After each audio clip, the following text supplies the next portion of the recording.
Expecto patronum.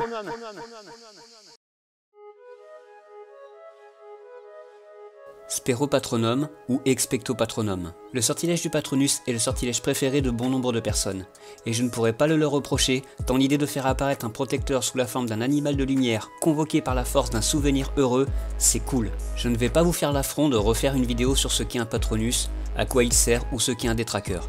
Il y en a énormément qui l'ont fait, et bien mieux que moi. Pourtant, j'ai vu à plusieurs reprises une réflexion se poser. Comment le Patronus peut être considéré comme un sortilège tellement compliqué si Harry est capable de l'apprendre à 13 ans et qu'en plus il est capable de l'apprendre à d'autres élèves 2 ans plus tard? La réponse à cette question semble facile, mais pour la porter convenablement, il faut comprendre un truc essentiel. Faire remonter un souvenir heureux, selon les circonstances, peut devenir la tâche la plus difficile qui soit. Mais avant que j'en dise plus à ce sujet, on va répondre à une petite série de questions. Est-ce que c'est vraiment difficile de faire un Patronus? Il faut se rappeler que les personnages qu'on a vu générer des Patronus face à des détraqueurs sont rares. Les membres de l'AD ont généré des Patronus, mais aucun détraqueur n'était présent.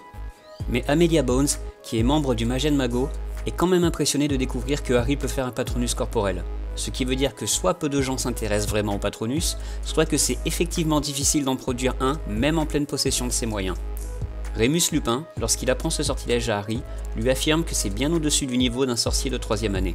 Il n'a même pas l'air officiellement enseigné à Poudlard, vu que tous les élèves de l'AD semblent le découvrir avec Harry.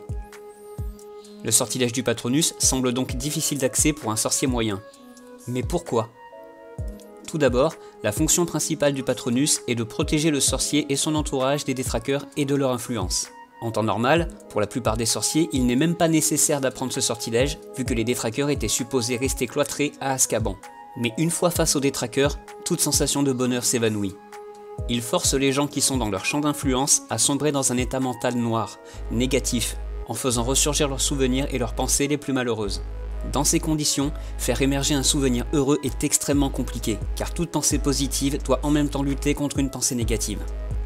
Il faut une grande force mentale pour parvenir, dans cet état mental, à faire émerger une pensée, un souvenir suffisamment puissant pour dépasser la pression mentale imposée par les détraqueurs. Pour résumer, pour la plupart des gens, il n'est pas nécessaire d'apprendre le sortilège du Patronus, c'est pourquoi tant de sorciers semblent ignorer son fonctionnement. Et même pour ceux qui s'y entraînent, même parmi les plus grands sorciers, en condition, face aux détraqueurs, ça reste un exercice très difficile. Preuve en est que face aux détraqueurs, au ministère de la magie, Hermione n'est jamais parvenue à créer un Patronus. Si c'est si difficile, pourquoi Harry a pu le faire aussi jeune? Il y a 2 raisons à cela. La première, toute la puissance magique de Harry réside dans son amour. Sa plus grande peur, ce sont les détraqueurs, car ils font remonter les souvenirs des moments où Harry a perdu ceux qu'il aimait. Et pour combattre ces souvenirs, Harry s'est concentré sur ce qui lui restait de ces gens, leur amour pour lui et son amour pour eux. La deuxième raison, c'est qu'il a été guidé par Remus Lupin, avec bienveillance, sans jugement, sans jamais cesser de croire en Harry, ni cesser de l'encourager, sans pour autant lui mettre la pression ou être trop exigeant. Un homme bon et un bon professeur qui a su aider Harry à trouver en lui ce qu'il lui faudrait pour créer un Patronus. Et ce qu'on peut constater, c'est que lorsque Harry a dû endosser le rôle de professeur, il a adopté le même style que celui avec qui il avait réussi quelque chose de grand, pour que les autres, aussi, puissent accomplir cette grande chose. Mais alors, Harry n'était pas exceptionnellement doué s'il a pu l'apprendre aux autres membres de l'AD. Harry ne se place pas au-dessus des autres, il les aide à monter à son niveau. Et grâce à cette sensibilité, grâce à cette compassion et grâce à cette générosité, Harry a fait en sorte que lui et toute l'armée de Dumbledore disposent en eux des outils nécessaires pour créer des Patronus. Avec l'AD, face au règne de terreur d'ombrage, Harry et Hermione ont donné aux élèves un moment et un endroit où se sentir bien, utiles, encouragés et protégés. Des gens qui n'ont jamais eu d'amis en ont trouvé au sein de l'armée de Dumbledore. Des gens qui souffraient des jugements ont trouvé des encouragements. Des gens perdus ont trouvé un repère. Ou encore, une façon d'être en accord avec leurs valeurs. Ou bien encore, pour se rappeler d'un proche disparu. Pour donner du sens à son deuil. L'AD, c'est tout ça. Et dans la tête et le cœur d'un adolescent, c'est plus fort encore. Par la camaraderie, la sensation de résistance face à l'adversité que représente Ombrage au sein de l'école, l'AD est bien plus qu'un simple club. C'est un phare dans les ténèbres. Harry, un peu sans le faire exprès, n'a pas seulement appris aux membres de l'AD à faire un Patronus. En leur offrant ces instants qui deviendraient par la suite de puissants souvenirs auxquels se raccrocher, Harry leur a donné les moyens de le faire. Non seulement, durant leurs entraînements, les élèves pouvaient se sentir suffisamment à l'aise, bien entourés, intégrés, encouragés et même aimés pour pouvoir créer un Patronus grâce à leurs émotions présentes, mais en plus, les leçons de l'AD leur ont permis de garder ces moments en mémoire pour pouvoir les exploiter lorsqu'ils seront contraints de créer des Patronus. Car je pense que pour des gens comme Neville ou Luna, les cours de l'AD représentent des moments de bonheur tellement intenses que ce souvenir leur permettrait de créer leur plus beau Patronus corporel le moment venu. Et c'est là où je veux en venir. Le plus important, ce n'est pas l'animal, c'est le souvenir. L'animal vous est propre. Il donne corps à tout le bonheur qui réside en vous, à toute la lumière que vous possédez en vous pour repousser les ténèbres. Mais ce qui lui permet d'exister, c'est la force des souvenirs et des pensées auxquelles vous vous raccrochez. C'est pour ça qu'un Patronus non corporel reste efficace face aux détraqueurs, parce que ce qui compte, plus que tout, c'est la force du souvenir. Un souvenir qui demande un grand effort, dans les moments les plus sombres, pour pouvoir allumer la lumière. En dehors de l'univers de Harry Potter, c'est un des sortilèges que je trouve les plus beaux, car il donne des outils pour la vie réelle. Si j'attache autant d'importance aux souvenirs et aux sortilèges du Patronus, c'est parce que j'ai moi-même, pour des raisons de santé, dû faire face à des douleurs permanentes et extrêmement intenses.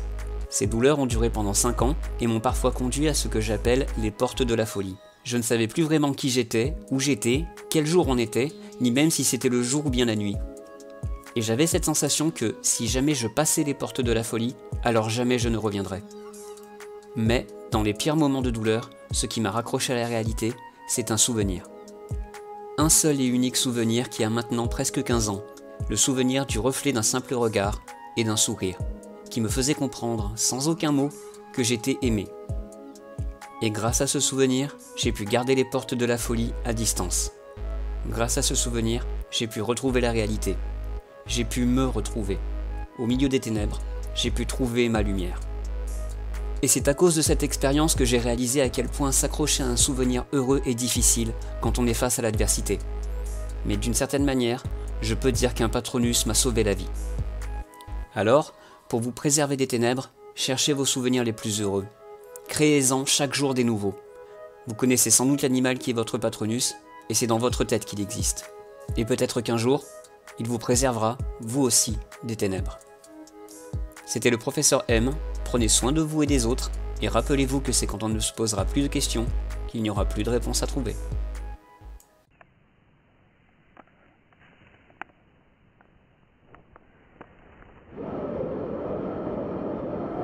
Ah ça y est, tu y es revenu, professeur. Qu'est-ce qui t'est arrivé?